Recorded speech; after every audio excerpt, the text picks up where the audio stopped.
Anne-Katrin's tour along the former inner German border takes her to the forest of Thüringen. She's going to the eastern German town of Eisenach, to one of Germany's best-known historical monuments, Wartburg Castle. It rises 200 meters above the town. For 10 years, it's been a UNESCO World Heritage Site. The father of Protestantism, Martin Luther, translated here the New Testament of the Bible. Therefore, 500,000 people each year visit the museum, which is up on the castle. Plus, millions of people just visit the grounds of this castle and enjoy the great view from up here. Because it's so near to what was once the border, after the fall of communism, Wartburg Castle became a symbol of German unity. The first building was erected here almost 1,000 years ago. Visitors can view the room where Martin Luther did his writing. Annette Felsberg heads Wartburg's Castle's Builders Guild, a team of craftsmen and restorers. In the Middle Ages, entire cathedrals were erected with the help of such guilds. Nowadays, they help maintain historical buildings. So how often does this castle have to be restored? It's really hard to say, because the need for repairs is ongoing in all areas of the castle.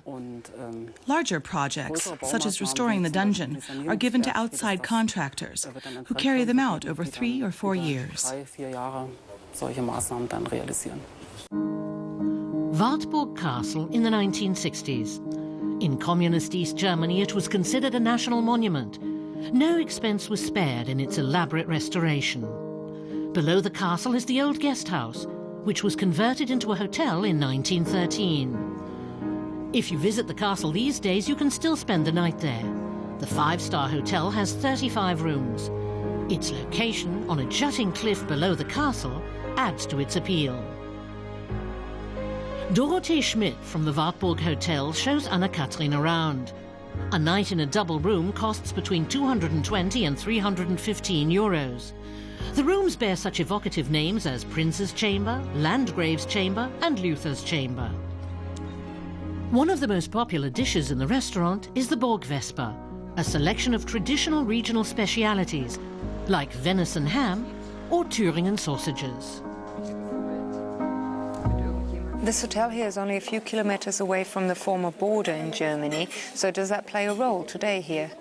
Yes, it's very important for us, especially this year, the 20th anniversary of the fall of communism. We offer our guests special tours along the former border, now called the Green Belt. For their hiking tours, they always get a lovely picnic rucksack from us so they can fortify themselves along the way. A picnic rucksack, very practical indeed. Our reporter's companion, Klaus Göring, is from Thüringen, which was in former communist East Germany. For 15 years, he's been helping create vantage points and walking trails along the Green Belt. Our walk takes us into the Werra River Valley. The middle of this small river marked the border between the two Germanys. So how did the area here change after the borders opened? In the first place, the villages have become more beautiful, and you can reach all the villages now, so they can work together. For me as a hiker, it's wonderful to be able to go to places that, in the past, I could only look at from a distance. That's really what's most important to me.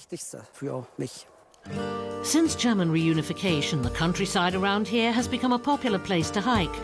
It's also where Germany's best-known long-distance walking trail, the Rennsteig, begins.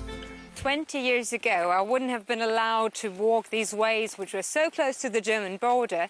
And nowadays, these hiking paths are the nicest way to discover the middle of Germany and the Green Belt.